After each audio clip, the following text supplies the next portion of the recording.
Geoffrey here.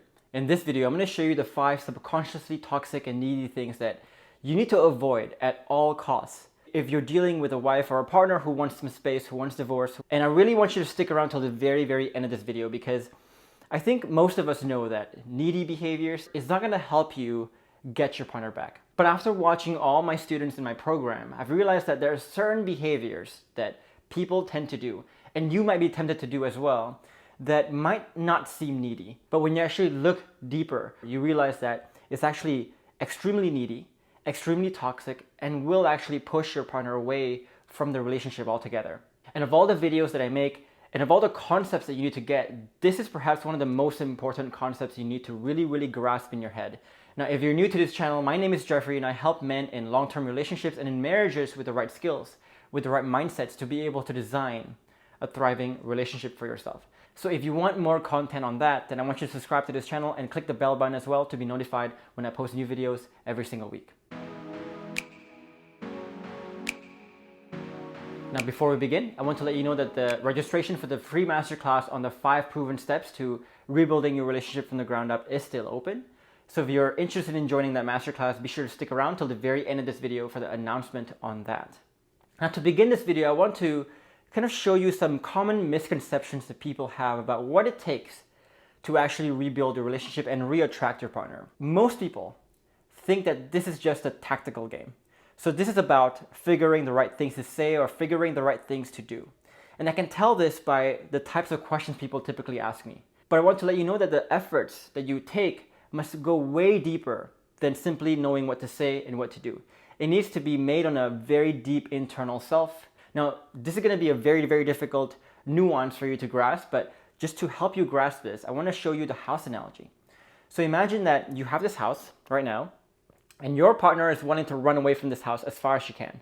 Why? Because this house is in shambles. Now, your partner knows here that the only way she can come back, she will want to come back, is if this house goes through some major renovations. Not just, some surface paint stuff, but it needs a complete reconstruction from the inside out.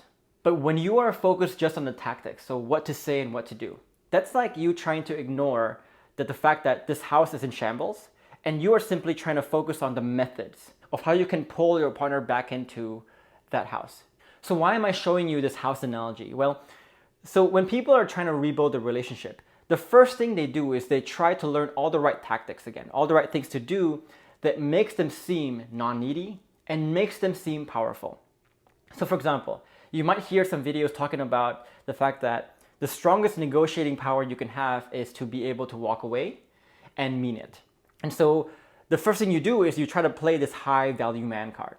You play the no contact rule perhaps, and you do all these things to try to make basically your partner miss you, and somehow you think that by doing all these things, it's going to magically make your partner miss you and want to come back to you.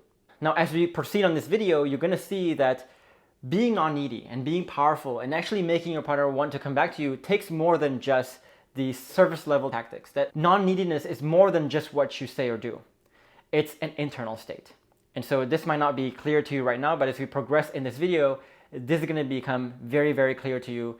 And in fact, when you focus on these short-term things, when you focus on these tactics, you're naturally and subconsciously going to do a lot of things that you don't even know are actually very needy, and you don't even know are actually pushing her away, but they are. So here are 5 examples of the subconscious neediness that I call covert neediness. Now, there are of course a lot more than this 5, but here are 5 of the most common examples that I see. So the first one is when you are obsessed with simply finding the right things to say and do to appear non-needy on the outside. So if all your obsession is with questions like, Jeff, what can I say, what can I do to actually draw my partner closer back in, but at the same time, make me seem powerful, make me seem non-needy, and so on. So what you need to understand here is that the very act of you asking that question shows that you're extremely needy. Why? Because your intention behind why you're behind that question is sourced on a very deep sense of neediness. And you cannot stand even a few days or a few weeks of your partner wanting divorce. You need to see that short-term results. You're desperate for it. So I want you to see just how subconscious this is, that you're asking for the tactics to be non-needy, but in the simple act of you asking for those tactics, those short-term tactics, you show just how needy that is. Now, I'm not against asking this question entirely, but if these are the only questions that you're obsessed with, and the only questions that you're asking yourself of how can I get my partner back without seeming needy, then you're in trouble. And this is another one example of how non-neediness is not really about what you do or say. It's an internal state. It's who you are. It's the place you're coming from. You can do the exact same things, but it can come out of neediness or actual power and non-neediness. The second subconscious thing that people do is trying to create fake value. What do I mean by this again? So this is something that I see a lot. So basically the idea here is that you want to play this high value man card. You want to portray yourself as valuable, as powerful, as useful to your partner. So perhaps you start doing more things around the house. You cook dinner more. Maybe you clean up a lot more. You get the cars fixed. And you do all these acts of service and whatnot just to show your partner that you are valuable, that you are useful, that you care, and so on. And again, the problem here is not you doing this acts of service, but the intention that you take when you're doing this acts of service. Are you doing it because you want to get your partner back, to show your partner that you are useful in order to get your partner back? Or are you doing this because of a desire, out of a want? You just do this because of who you are. And when you answer this question, you can fake this all you want, to be honest. You can tell me all day long how genuine your intentions are. But at the end of the day, you cannot fake it. Your true intention will eventually show. Because when you're coming from this place of need, all you're focused on in your head is going to be, how do I actually pull my partner back in? And you can always tell when someone's coming from this place of neediness because they might try to do the right tactics for a few days, maximum a few weeks. But then they realize that whatever they're doing, their partner isn't really responding to it. So they're doing all these acts of service. They're walking away and meaning it. But then they quickly realize, I've been doing this a couple of weeks now. It's not working. My partner is not missing me. My partner is not wanting to come back closer. In fact, she's pulling away even more. And so they say it's not working and they stop doing it.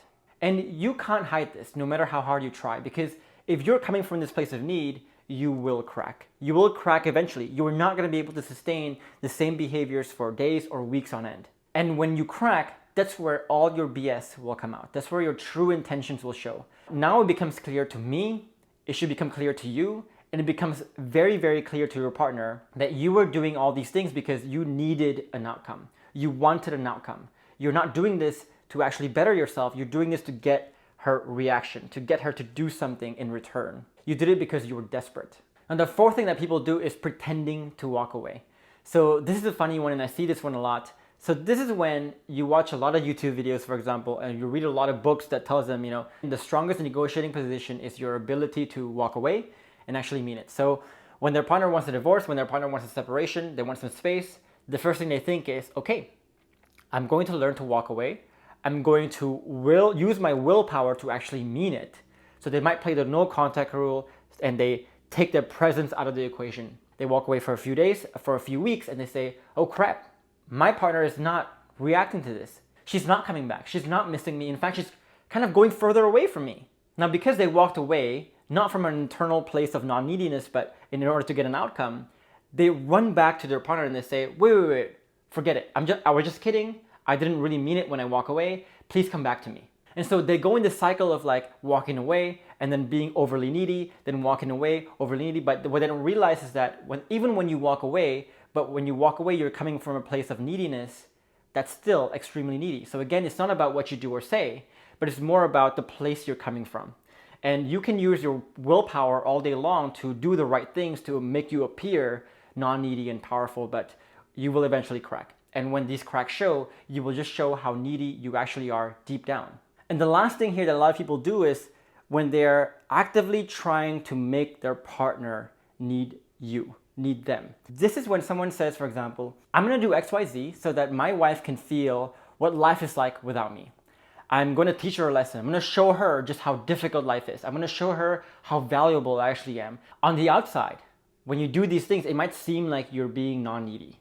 But when you dig deeper, you realize this is extremely needy, it's extremely toxic. Because this is like akin to, when you look at dictators, for example, who make their subordinates seem weak, they rob them of education, they rob them of food, for example. so that the subordinates cannot rebel and they realize how much they need this supreme leader.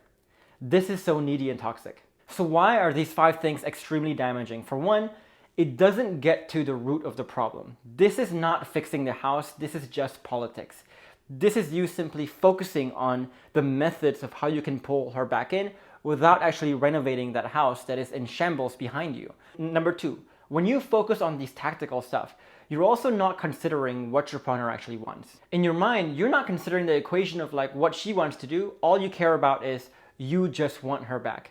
And you tell yourself, hey, come back first. Get my partner to come back first. And once she comes back, I'll figure it out. But just for the now, just please get me to get my partner back. But it doesn't work like that. It's not that your partner comes back first and then you can change.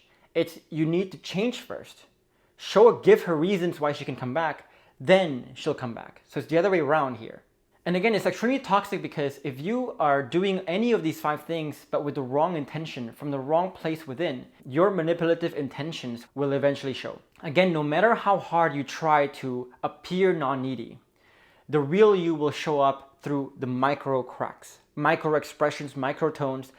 And again, you can do 100 things right, but it's the one thing you do wrong that's gonna bite you in the ass at the end of the day.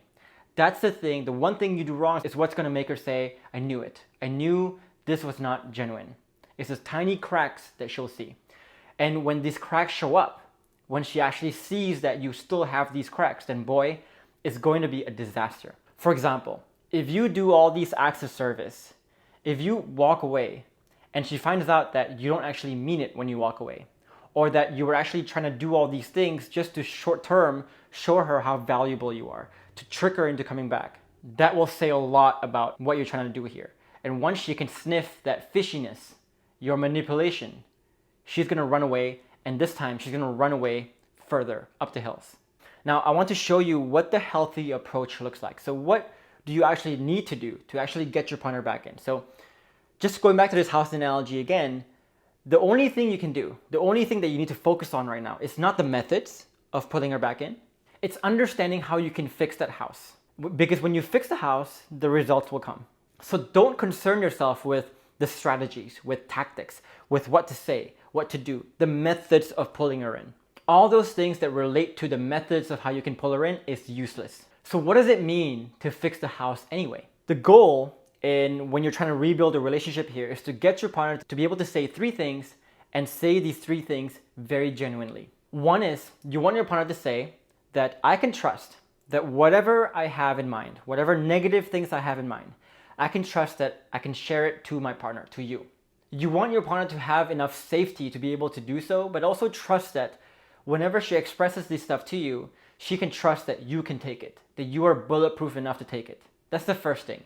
The second thing you want your partner to say is, not only can I express stuff to him without thinking about it, but whenever I do express stuff to my partner can magically drive this conversation, lead a conversation to where it somehow finds to a deep understanding and a deep win-win solution at the end of the day. The third thing that your partner needs to say is, sometimes this agreement requires us to change, to evolve to a new version of ourselves. And I can trust that my partner can deliver and evolve himself to actually make this win-win come true. Now, how do you actually create those 3 effects in your partner? The first one here is that you need the bulletproof vest. And as you're trying to rebuild a relationship here, understand that being 99% bulletproof is not enough. You need to be 100% bulletproof. Again, you're battling some very, very intense confirmation bias that is going against you. So you can stay calm in 100 conversations, but it's the one time you lose yourself. You cannot stay calm. That's gonna make her go, I knew it, I knew he couldn't take it, this guy is a ticking time bomb, I cannot feel safe sharing this stuff with this guy. And I never know when that ticking time bomb is going to go off. The second thing you need in addition to this bulletproof vest is your frameworks. So you need the frameworks to be able to steer 100% of your conversations. Again, not 99%, 100% of your conversations from a negative to a positive. You need to understand the frameworks to be able to start a conversation, to advance conversations, to deal with resistance, to retreat even in conversations in a way that always ends conversations in a positive way by planting more seeds of safety every single time. And if you don't think that you can turn every single conversation from a negative into a positive, just know that there is a lot that you currently don't know about what this framework actually means, and that this is something that our students have mastered and have mastered down to the detail and can do and replicate every single day without fail. And the third thing you need to become the person who can literally become anything you want to become to create a happy relationship. So for example, if your partner tells you that I'm no longer attracted to you, and in order for me to feel attracted to you, you need to evolve to become this different person. Can you actually evolve from who you are today to become this new person? The faster you can make that evolution, the more hope you instill in your partner. The faster you can rebuild the relationship. But the slower you make it, the slower you will rebuild, and the more damage you're going to cause in the process. And here's a quote that I want to take away with you. And this is going to be a very, very important quote that I want you to remember. True freedom is not about doing what you like and avoiding what you don't like. If that's your idea of freedom, that's actually slavery. At that point, you're basically enslaved to your likes and dislikes. True freedom is being able to become whoever you need to be in order to get to where you want to go. So I want you to think about that, what that means, and I want that to fuel your motivation to actually learn how to become someone who can evolve very, very quickly, be like water, and become whoever you need to become to create a thriving relationship, to create a happy relationship, and to give your partner what she actually wants and needs from the relationship. And the thing is that once you master all three skills here, that's when your relationship will become untouchable. That's when the house is actually fixed, because whatever problems come now, even the very intense problems in the relationship, if your partner knows that she can express something to you, whenever she expresses something to you, she can find win-wins. And whenever she finds win-wins, you actually have become the person who can evolve themselves to actually deliver on that win-win. Even those difficult problems she knows will be fixable with time. Now, if you can get your partner to say that, you're going to make it very difficult for her to say no to you. Because if you can find a man like that, a person like that, who can do all three things, that's a very, very difficult person to find. There's nothing manipulative here. This is all about understanding how to actually renovate yourself in a way that's actually meaningful, in a way that actually makes your relationship bulletproof, and in a way that gives your partner really good reasons for why she should come back to you and the relationship. And what's funny too is that once you master all three skills, that's also when you reach this internal state of non-neediness. You don't have to fake non-neediness. You don't have to fake your power, but your power will just come naturally from within. Why? Because you've basically built this beautiful house that you know is valuable. You can feel is valuable. You believe in its own worth. So you're no longer coming from this place of need, of needing your partner to come back, because you're not desperate for that one outcome. But you can come from this healthier place of want because you want this one outcome. But nothing bad will happen, nothing devastating will happen if you don't get this one outcome. And when you can move away from this place of need into the place of want, you can focus on giving more rather than being this needy parasite that wants your partner to come back regardless of what she wants right now. You don't care what she wants. You just want her to come back. And if you're doing that, you're being a parasite. You're being a parasite that creates only win-lose scenarios. You can never create a happy relationship that way. And what also happens is that you become naturally valuable and you become naturally powerful with the right mindset and the right frameworks to back it up as well. And that will be extremely attractive to your partner. You can build trust more. Why? Because there'll be no cracks. Your actions will be very genuine, will be very consistent every single day. And when your actions and everything becomes more consistent, more genuine, that's the time when it will actually begin to work. That's the time when you actually begin to create safety, create trust, and reverse your partner's confirmation bias against you to actually believing in your changes, to actually believing in your future. Because now you're not doing 100 things right and one thing wrong. You're doing 1,000 things right and nothing wrong. Remember that your partner is valuable, and valuable people have options. You don't just get entitled to getting love from your partner just because you're together, just because you've been married for 10 years. You actually have to constantly show and give your partner reasons to love you back. You cannot do this with trickeries. Your partner is smart. She's valuable. She can tell whenever you're trying to trick her, whenever you're trying to be manipulative. It needs to be genuine. You need to understand what it means to actually renovate yourself from the inside out. So if you want your partner back right now, don't concern yourself with these tactics. Ask yourself 2 questions. How are you making yourself actually irresistible to your partner? And how are you beating your competition of other men, other women around you so that you are making yourself the undisputed best choice for your partner. Again, I want you to leave you with this quote, is that you want to give your partner enough freedom and enough empowerment so she can leave. But you want to treat her well enough so she won't want to. There's no trickery in this whole relationship game. You cannot just focus on the methods of pulling her back in. You actually have to learn how to treat her well enough, make yourself so valuable that even though she knows she can leave, she still doesn't want to leave because she knows that you are the best choice for her. So if you want to master all these 3 skills here, this is something that we deal with every single day in our relationship revival program. And every single day, our students are mastering these processes. They're getting lots of wins and lots of success every single day. And if this sounds like something that you want to do or you want to explore, then I want you to join me in my next masterclass on the 5 proven steps to rebuilding your relationship from the ground up. And if you'd like to apply for the program, you will also have a chance to apply at the end of this masterclass. So if this masterclass or this program sounds interesting to you, then I want you to click the link above my head, or also the link down in the comments below or the description box below this video as well. And if you're looking for a free resource that can help you lead conversations better in your relationship, the conversations that never leads to arguments, that always leads to more safety, then you also want to download the free guide I have for you down below this video or above my head right now. And if you're looking for a community where you can post your questions and actually get good support on those questions from other members of the community or myself, then you also want to join me in my free Facebook group. And the way you can join that is by clicking the link down below this video as well. In the meantime, do leave a comment below on what you find most insightful, most eye-opening about this video. I would love to hear your thoughts, so leave a comment below. And if you found this video helpful, if you found this video valuable, then give it a like and subscribe to this channel for more content like this one. In the meantime, I'll leave you with these 2 other videos on more mindsets, more frameworks that you can use, and more knowledge for you to design a thriving relationship for yourself. But for now, I'll see you in the next video.